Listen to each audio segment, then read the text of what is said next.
Hello, dear listener. I am grateful you are here with me today. Please subscribe so you can stay close for the next story and tell me in the comments which city or country you are listening from. It always touches my heart to see how far these moments reach. Enjoy the listen. Night settles over a restless city, and far from the glow of quiet homes, a young girl hides in a corner where shadows stretch across the room like unseen hands.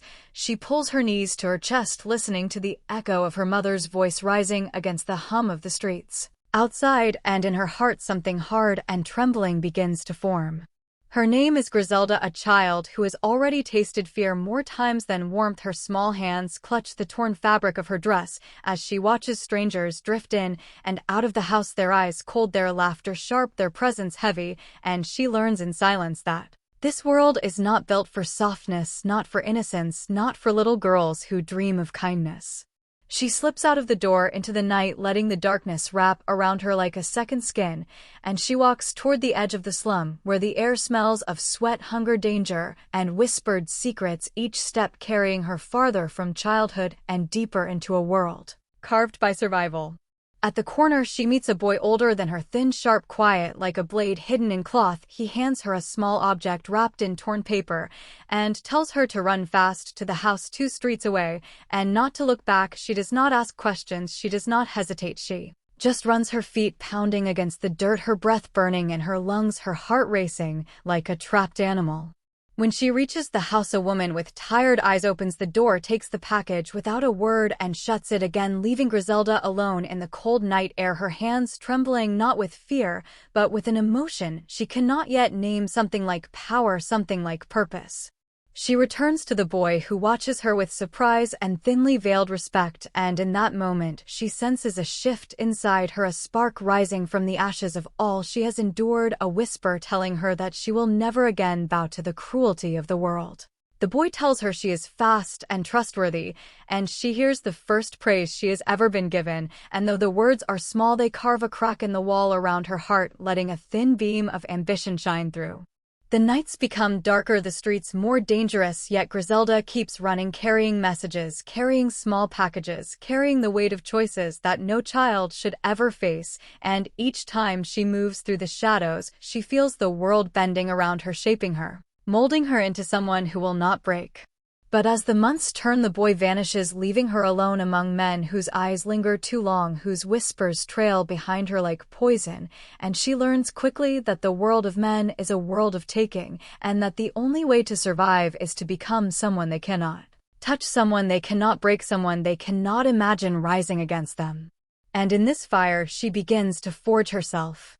A girl with nothing grows into a force with nothing to lose, and the night watches silently as Griselda Blanco takes her first unsteady step toward becoming a legend carved in blood, desire, fear, and ruthless ambition.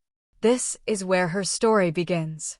She stands in the dim silence of the early morning as the sky remains dark and heavy and the streets whisper with the footsteps of restless souls drifting through the shadows. She has grown into her frame, now no longer a frightened child, but not yet the woman the world will come to fear. Her eyes sharper, her walk steadier, her heart colder with each passing night. She begins working for small men who pretend to be powerful, men who believe that her youth makes her harmless, but she moves with a quiet mind, always watching, always studying, always learning how money flows, how fear works, how power shifts from one hand to another like a living thing searching for its next host. One evening she sits on a broken crate outside a cantina, listening to 2 men argue over a deal gone wrong, and she watches the way their voices rise, the way their hands shake, the way their pride blinds them, and she understands something that will shape the rest of her life. The world does not belong to the strongest, it belongs to the one who sees the cracks before anyone else does.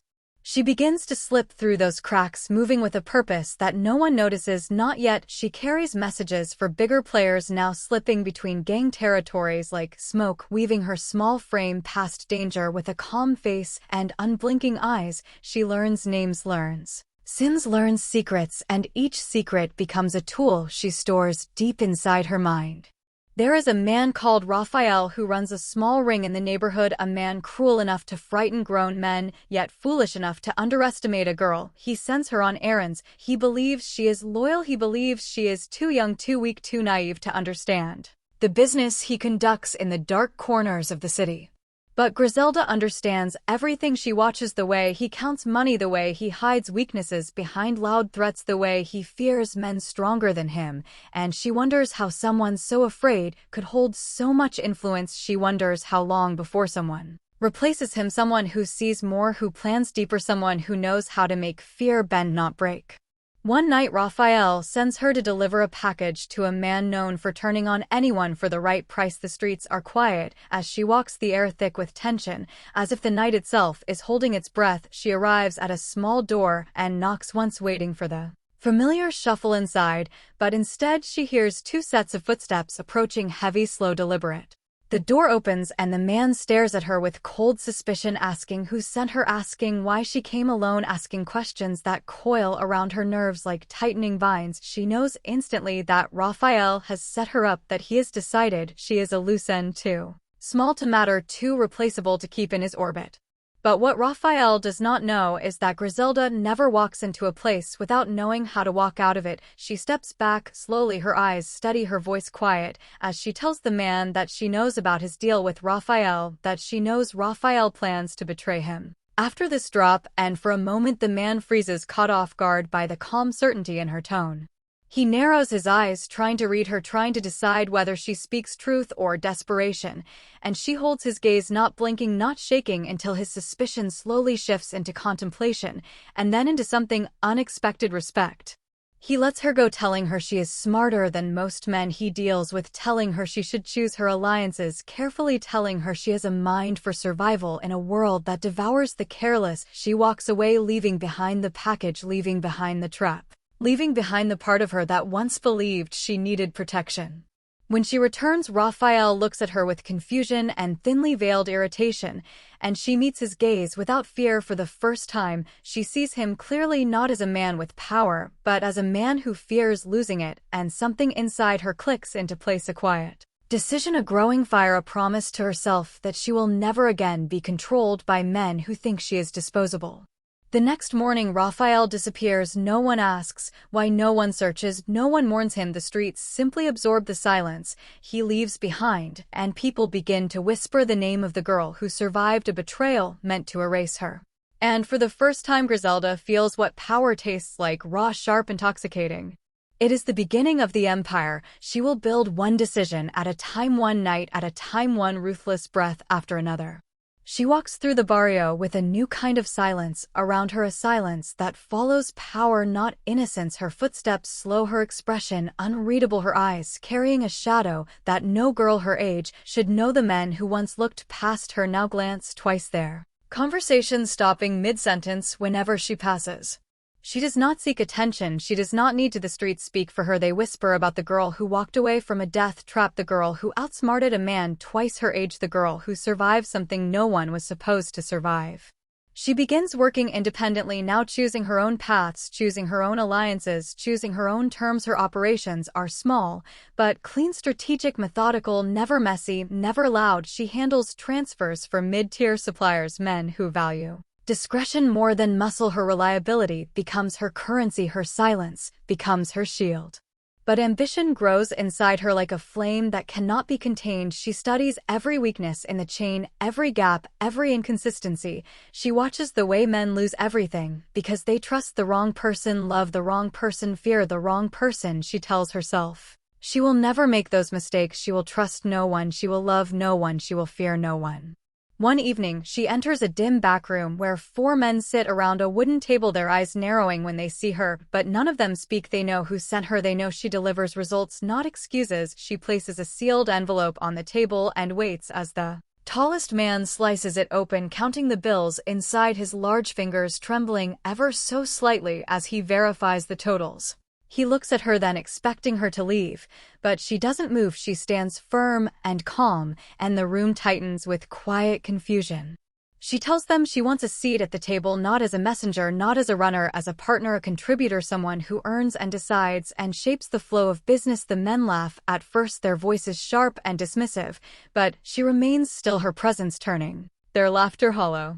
She leans closer and tells them she knows which routes their rivals plan to ambush next week. She knows who among their own men has been selling information to outsiders, and she knows how much money they are losing without even realizing it. Her voice is low, steady, certain, every word slicing the air with unsettling precision.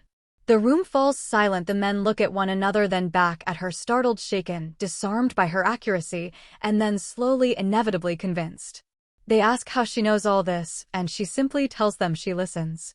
It is the first time a seat is offered to her, the first time men who once dismissed her now ask for her insights, now follow her reasoning, now watch her with a mixture of curiosity and fear. And fear is a language she understands well. Soon she becomes the quiet architect behind their strategies, rerouting shipments, tightening security, exposing traitors before they strike, and eliminating risks before they breathe. She is young, but she is efficient, focused, unshakable. She does what the others cannot. She sees what they overlook. She anticipates before danger even stirs. Her influence grows, and the more it grows, the more she learns that power does not come from bullets or threats. Power comes from the mind, the patience, the ability to wait for the perfect moment and strike with ruthless clarity. But her rise begins to attract larger shadows from higher ranks, from men who built empires long before she ever dreamed of one. They hear of a young woman carving her way into their world, and they do not know whether to recruit her or destroy her.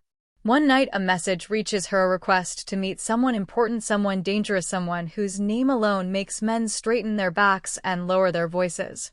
She accepts without hesitation, her heartbeat steady, her expression calm. She knows that this night will decide everything. Either she will rise higher than she ever imagined, or she will vanish into the darkness, like those who reach too far too fast.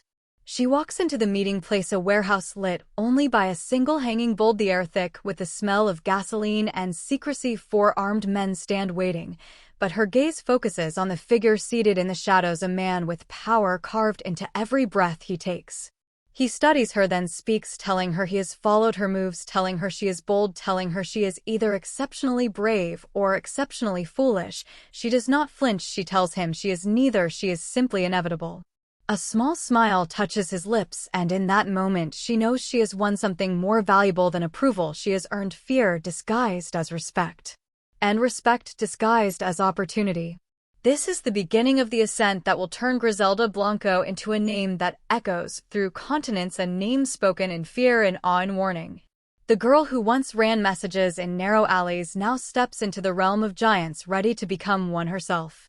He tells her to sit, and she does not hesitate. She lowers herself into the metal chair, the cold steel pressing against her spine, but her expression remains unbroken. The air around them thickens, as if the walls themselves are holding their breath, waiting to see what will be decided in this dim, forgotten corner of the world. The man leans forward, his elbows resting on his knees, his face still hidden in partial shadow.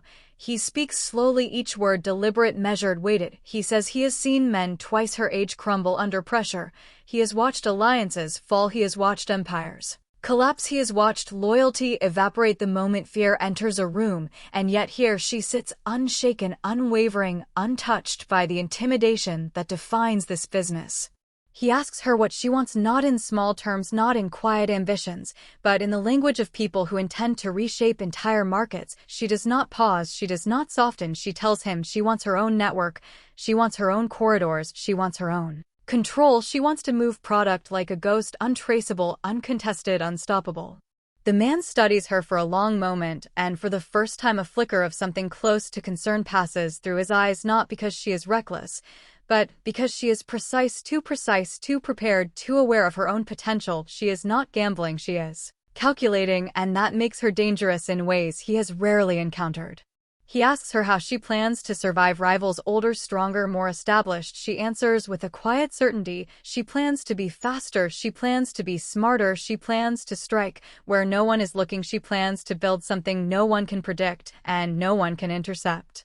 One of the armed men steps closer, testing her presence, circling her with slow, heavy footsteps, as if trying to measure whether she will break, whether she will flinch, whether she will reveal any sign of fear. But she does nothing. She remains still as stone, her gaze on the man in shadows, not the one trying to provoke her, because she knows exactly where the real threat is and where the real opportunity lies. Finally, the man in shadows stands his height, commanding his movement slow but powerful. He walks toward her, and the other guards straighten, as if preparing for something irreversible. He stops just inches away from her, and for the first time his face is visible, lined by years of ruthless decisions carved by battles. No one speaks of his eyes, sharp like steel that has been sharpened too many times. He tells her he will give her a chance, one corridor, one route, one test, and if she succeeds, she will earn a position no woman has ever held in their world, but if she fails, she will be erased so completely that no one will even whisper her name again. She nods without hesitation because failure has never been an option for her, not since the day she walked out of that house with blood on her hands, not since the day she realized survival is not a blessing, it is a skill. He hands her a small slip of paper with a location and a time, nothing more, nothing less, and she folds it once, sliding it into her pocket with the same calmness she has carried her entire life. She turns to leave, but just as she reaches the doorway, the man calls out to her, telling her something unexpected, something that tightens the air like a silent warning. He tells her she reminds him of someone he once knew, someone who rose too fast, someone who shined too brightly, someone who believed they could outrun everyone and everything, and he tells her that person is buried somewhere no one remembers. She turns her head just slightly enough for him to see the edge of her profile, and she tells him she is not here to be remembered, she is here to be feared. The warehouse door closes behind her, the night swallowing her figure, the city lights blinking like restless eyes watching the birth of a new threat. The test is waiting for her, a test designed to crush weak minds and shatter fragile ambition, but Griselda is neither weak nor fragile. She walks with the quiet fury of someone who has survived the unimaginable, someone who understands power not as an illusion, but as a weapon, someone who is ready to carve her name into the world not with ink, but with the consequences she delivers. In the dark silence of the alley, her breath steadies and her steps quicken. This is not the beginning of a journey, this is the beginning of a legend. She moves through the night with a purpose that feels almost inhuman, her footsteps echoing softly against the cracked pavement, her mind already mapping every possibility, every danger, every outcome. She does not wait for fate to reveal itself, she hunts it, she shapes it. She bends it until it belongs to her. The location on the slip of paper leads her to an empty cargo yard at the edge of the city, the kind of place where secrets are stored in crates and lives are ended between shadows. The moon hangs low, casting a pale light over rusted containers and abandoned forklifts. The air cold enough to sting the lungs, her breath forming a faint cloud that disappears as quickly as it forms. A single truck waits near the far fence, its engine silent, its windows dark. The test she was promised, the test she must pass. She approaches without hesitation, her movements fluid, her senses sharpen the way they always are right before something dangerous unfolds. She knocks once on the metal door, and it slides open, revealing a man with a scar that cuts through his eyebrow, his expression unreadable, his posture tense. He hands her a key, nothing more, nothing less, and tells her the route is marked. She must deliver the cargo without being intercepted, without being tracked, without being followed, and she must do it alone. No backup, no protection, no margin of error. She simply nods and climbs inside the truck, the door slamming behind her like the closing of a vault. The engine comes to life with a deep growl vibrating through the cabin. She grips the steering wheel, her knuckles steady, her mind clear. The road ahead stretches into darkness, and she accelerates not with reckless speed, but with calculated control. She does not fear the night. The night fears her. As she drives, she keeps her eyes on every detail, every shadow, every vehicle that lingers too long behind her, every intersection that arrives too empty, too quiet, too still. She senses the trap before it reveals itself, her instincts shaped by survival, sharpened by trauma, refined by ambition. Miles down the road, headlights appear behind her, growing closer inch by inch. She lowers her gaze to the mirror, watching the rhythm of the lights, watching the timing, watching the distance. She knows this pattern, she knows this dance. Predators always think they are invisible until they strike. She waits for the moment, her timing aligned with the curve in the highway. Then she swerves sharply, cutting into a narrow service lane, the truck leaning dangerously before stabilizing the pursuing car. Overshoots the turn, tire screeching as it skids across the asphalt, its brake lights flaring in frantic red. She does not slow, she does not check, she simply continues her route, her pulse steady, as if nothing unexpected has happened, because for her nothing has, everything is expected, everything is possible, everything is inevitable. The next threat does not come from behind, it comes from above, a helicopter gliding silently across the sky, its spotlight sweeping the ground with ghostly precision, searching for her, hunting her, tracking the path. She refuses to surrender. She kills her lights and veers off the road into a dirt path hidden by towering trees, their branches knitting together like a shield between her and the sky. The helicopter passes overhead, its search beam slicing through empty space, unaware that its target has slipped beneath its vision like a phantom. She drives deeper into the woods, the tires grinding over roots and rocks, the truck trembling, but holding on. She maneuvers through tight gaps with impossible accuracy, her movements guided not by maps, but by instinct, a skill she has relied on her entire life. When the world closes and she finds a way out, always. When she emerges from the trees, the road ahead is empty, silent, untouched, the drop location only minutes away. She exhales slowly, not out of relief, but out of focus, recalibrating her senses, grounding her mind, preparing for the final step.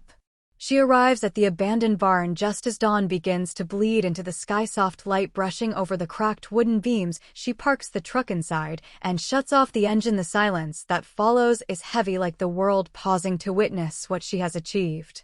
3 men step out from the shadows, the same guards from the warehouse, their expressions unreadable, their eyes tracking her every movement.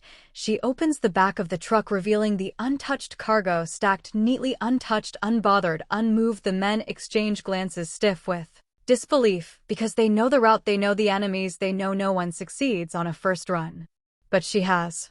Without a word, she steps back, her posture calm, her gaze unwavering. One of the guards makes a call, and moments later the man from the warehouse steps inside, his eyes locked onto her, his expression not a smile, not a frown, something more serious, something more dangerous, respect.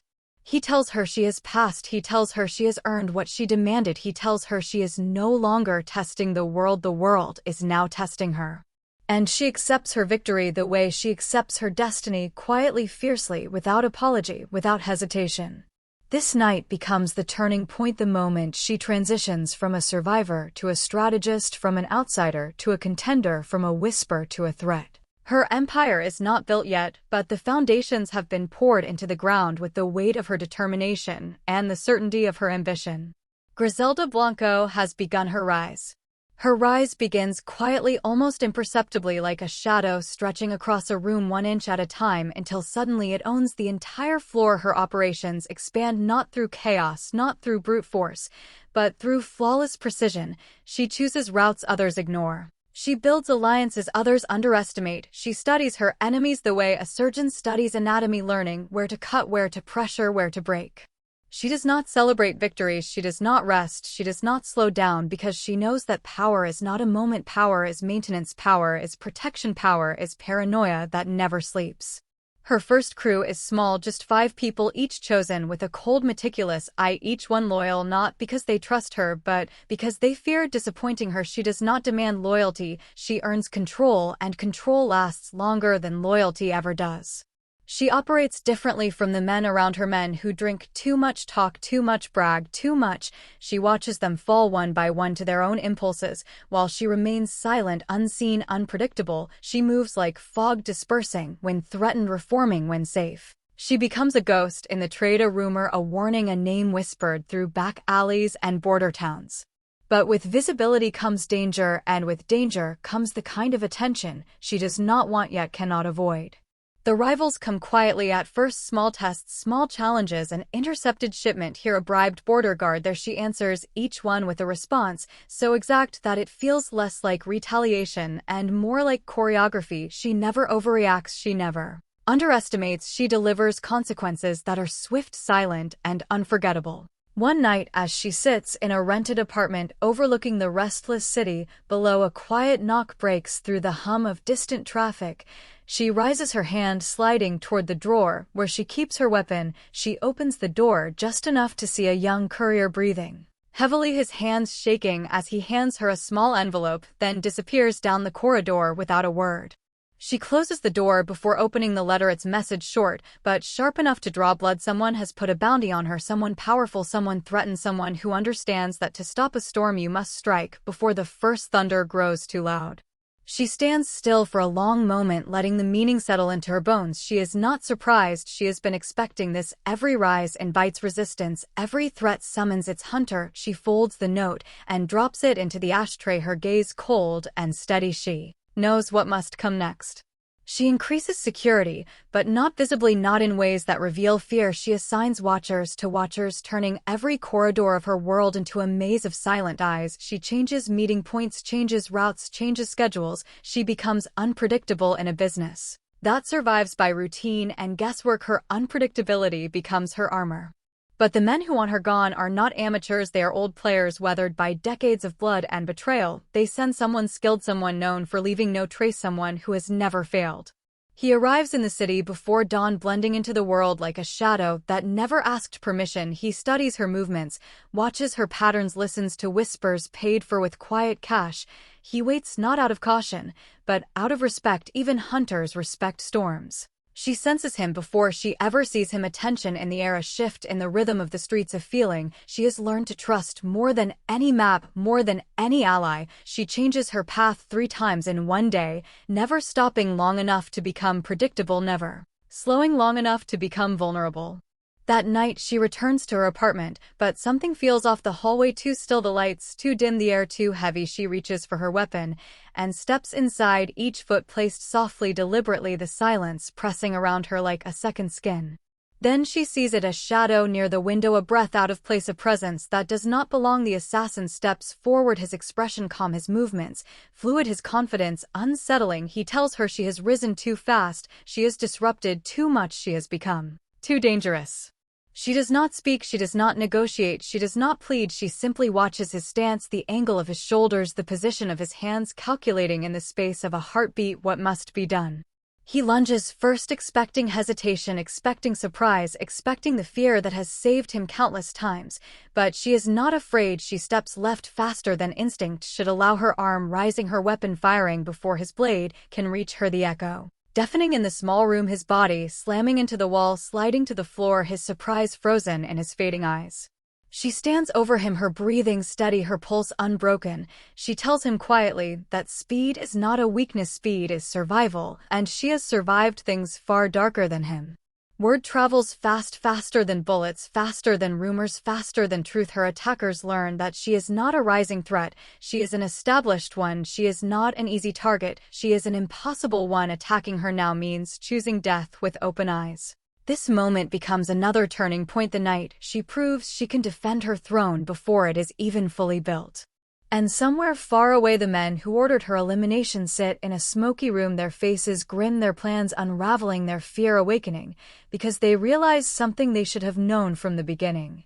By trying to stop her, they have only accelerated her rise. She does not flee after the attack, she does not hide, she does not run, she does not waste a single breath on fear, because fear is a luxury she buried years ago. Instead, she cleans the room with the same calm precision she uses for every decision she makes. She wipes away evidence, she disposes of the weapon, she moves the body the way someone moves furniture, shifting weight, without emotion, without hesitation, without remorse. When she steps outside, the night air touches her face, cool, sharp, electric, and she feels nothing except clarity, the kind of clarity that only comes to people who have accepted that their lives no longer belong to peace. Her life belongs to purpose, her life belongs to power. Her life belongs to the empire she has not yet built, but already feels pulsing beneath her feet like a heartbeat calling her forward. She returns to the warehouse, where her crew waits, their eyes widening when they see the faint mark on her sleeve, the slight tear in her jacket, the subtle evidence that death walked close enough to smell her skin. They brace themselves for a storm of anger, for fear, for doubts, for the kind of reaction anyone human might have after surviving an assassination attempt, but she gives them none. She walks past them and sits at the table, her posture straight, her silence heavy enough to bend the room. Her crew waits, the tension thick like smoke, and finally, she speaks, her voice low and steady. She tells them someone tried to end her, she tells them she survived, she tells them there will be consequences, but not the kind that spill into streets, not the kind that invite chaos, not the kind that make noise. She prefers silence, she prefers strategy, she prefers to dismantle enemies slowly, deliberately, piece by piece, until they cannot remember the moment they lost control. Her crew exchanges wary glances because they realize she is crossing a threshold, one that separates ambitious operators from architects of dominion, one that separates climbers from rulers, one that separates threats from inevitabilities. She orders a map to be laid on the table, her fingers tracing routes she has studied countless times. But tonight her touch is different. Tonight she is not planning survival. Tonight she is planning conquest.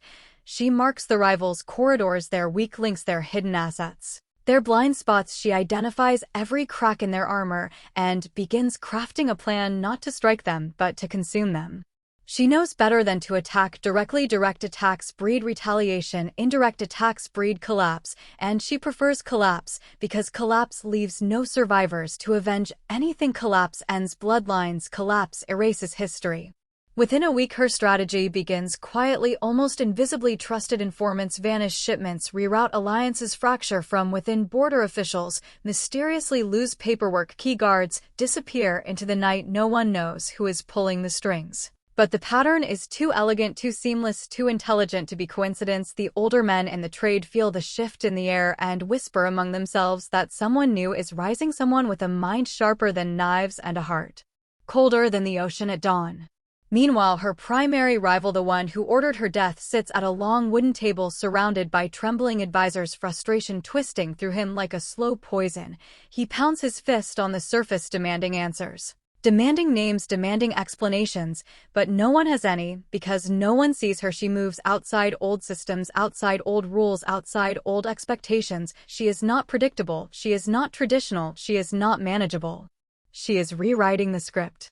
He finally decides to confront her directly, not with violence, not with traps, but with an offer. He sends a man to deliver the message, someone respected, someone careful, someone seasoned. The message is simple: a truce, a meeting, neutral ground, a chance to negotiate before anyone loses more than money. He thinks this is diplomacy, but she recognizes it for what it really is: fear wearing the mask of respect.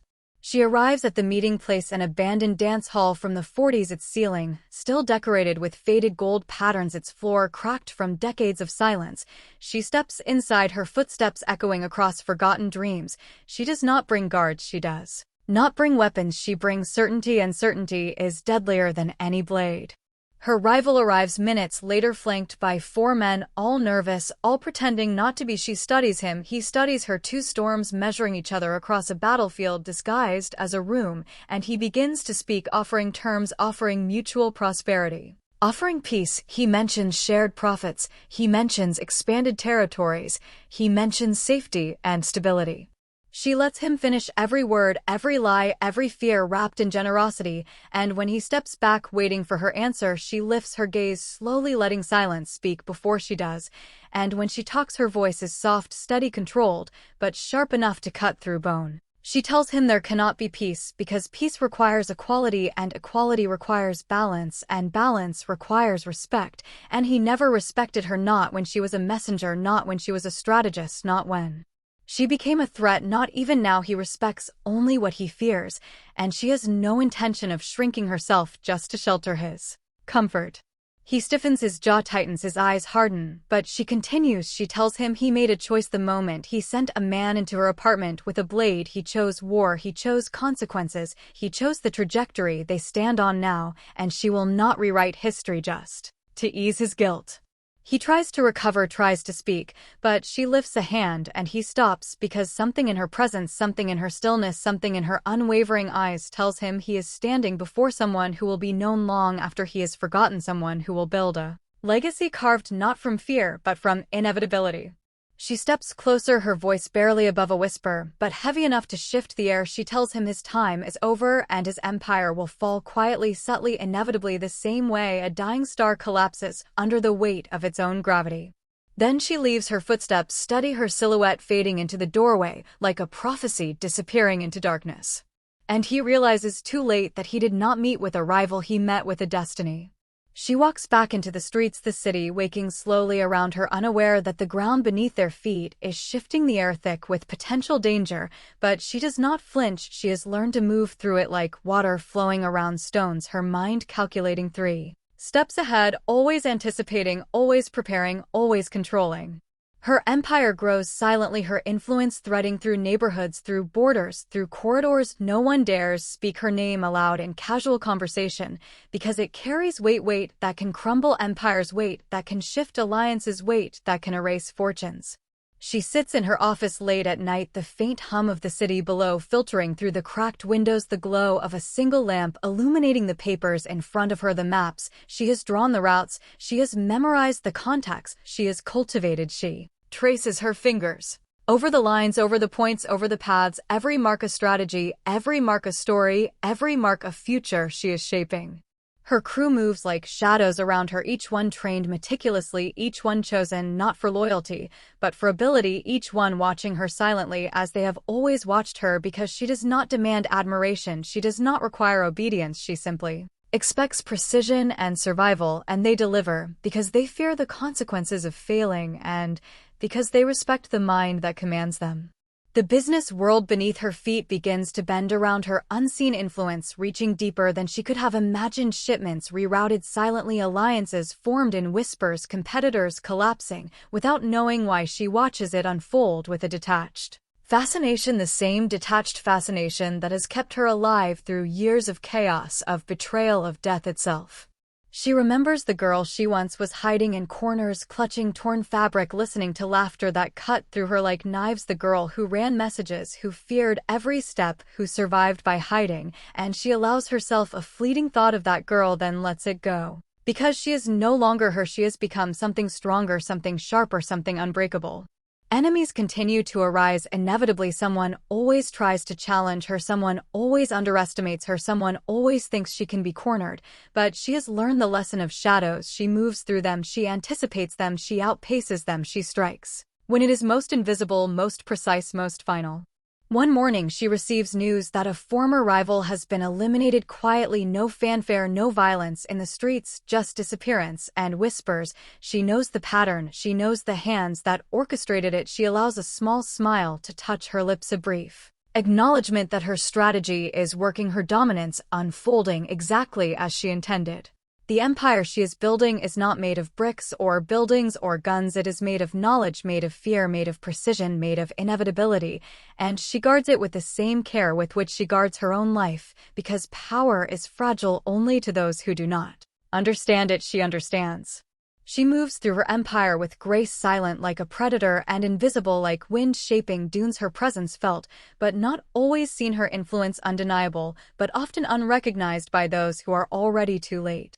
And in the quiet moments alone, when the world is asleep and the city exhales, she allows herself to feel the weight of her achievements, the depth of her survival, the fire of her ambition, the enormity of the path she has carved for herself. She is no longer the girl who ran packages in fear. She is no longer the girl who waited for protection. She is now Griselda Blanco, the Cocaine Godmother. A force that will be remembered. A storm that cannot be tamed. A shadow that moves through history like inevitability. Her story continues to unfold silently, relentlessly, impossibly, and the city knows it even if no one dares to speak her name aloud. Griselda Blanco rise to international empire. Griselda moves through the city like a shadow that stretches beyond borders. She begins to extend her influence beyond Miami, sending couriers across states, across countries, building alliances that are invisible to the untrained eye. She learns quickly the value of information, the value of timing, the value of silence, her name whispered among men who trade in fear, her reputation growing faster than the money she moves. She travels secretly, flying under different aliases, passing through airports unnoticed, yet always calculating every angle, every risk, every potential trap. She meets with cartel leaders in hidden mansions, in dimly lit warehouses, in abandoned factories. She negotiates with calm authority, her presence commanding respect, her eyes unblinking, her demeanor unshakable. She does not boast, she simply moves with the inevitability of someone who knows she will succeed. Her empire spans cocaine routes from Colombia to the United States, shipments growing larger, more complex, more dangerous, yet she handles them with the precision of a mind that has never forgotten what fear feels like, what hunger feels like, what survival feels like. She is both strategist and executor, both hunter and shadow, both feared and invisible. Her personal life becomes entangled with the business, her lovers, her confidants, her enemies all merge into the web. She weaves each relationship a thread, each betrayal a lesson, each trust a calculated risk. She loves no one fully, because to love fully is to be vulnerable, to die fully, and she has survived too much to surrender in that way. Rivals attempt to undermine her. Her shipments are intercepted. Law enforcement begins to notice patterns that point toward a young woman moving in ways no one anticipates. She responds with subtle violence, silent intimidation, indirect consequences that leave bodies missing, but accounts balanced, fortunes disrupted, and a message clear enough for anyone who thinks of challenging her. She moves through her empire methodically, her mind always 3 steps ahead, her instincts razor sharp, her patience infinite. She watches men destroy themselves through greed, through arrogance, through underestimation, while she learns from their mistakes, implementing systems that ensure loyalty, obedience, efficiency, and secrecy. She becomes a ghost who commands an army, a legend who operates without spectacle, without apology, without hesitation. Betrayal and violence. The night air carries whispers of discontent within her ranks. Some grow jealous, some impatient, some reckless. They see her as untouchable, they underestimate her control, and it is a mistake that will cost them dearly. She moves against them, quietly isolating them, removing their influence, cutting their connections until they are irrelevant or gone. The streets notice the shift, not understanding the hands behind it, only that the power dynamic has changed.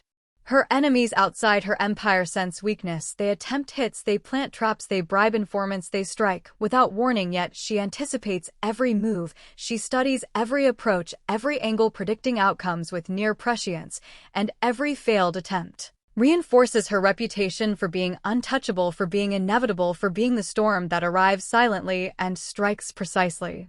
She experiences loss even as she rises. The people she trusted are killed by their own greed. The allies who failed her disappear into nothingness. Those she loved casually are replaced by cold calculations. Her humanity hardened into a force for survival. Her heart a reservoir of focus, her mind a machine for dominance.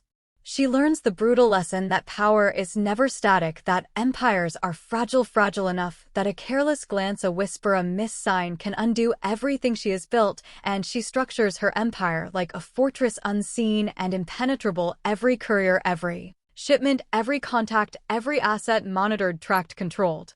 Arrests and downfall. Despite her careful planning, law enforcement eventually closes in. Local FBI DA agents begin to piece together her movements, her shipments, her finances, her personal connections.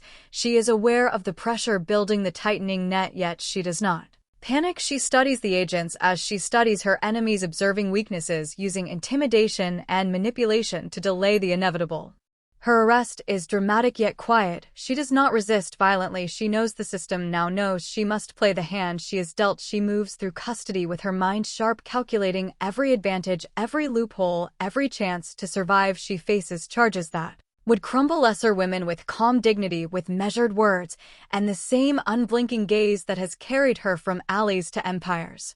Imprisoned, she reflects not with regret, but with assessment. She recalls every betrayal, every victory, every risk, every calculation, every night spent in fear, every hour spent in planning, every person who underestimated her, and she understands clearly that while her freedom is constrained, her influence has already altered history. She has become a legend carved not by applause, but by inevitability. Legacy and emotional reflection. Even from prison, her reputation never diminishes. Stories of her cunning and ruthlessness circulate the streets. The shipments continue under proxies. The empire she built shifts into new forms. Her influence is enduring, her name echoing through borders, continents, conversations, whispered warnings, and legends for men who once ruled without question. Her life becomes a case study in power, ambition, survival, and inevitability. She reflects on the girl who once hid in corners, on the woman who defied men twice her size, on the empire she built from nothing, and she feels no pride, no arrogance, only clarity, a calm acknowledgement that she became exactly what she was destined to be, a force. Untouchable, unstoppable, unforgettable. Her legacy will be remembered not for the violence, not for the money, not for the fear, but for the brilliance of a mind that survived all odds, for the inevitability of someone who refused to be small, for the quiet storm that was Griselda Blanco.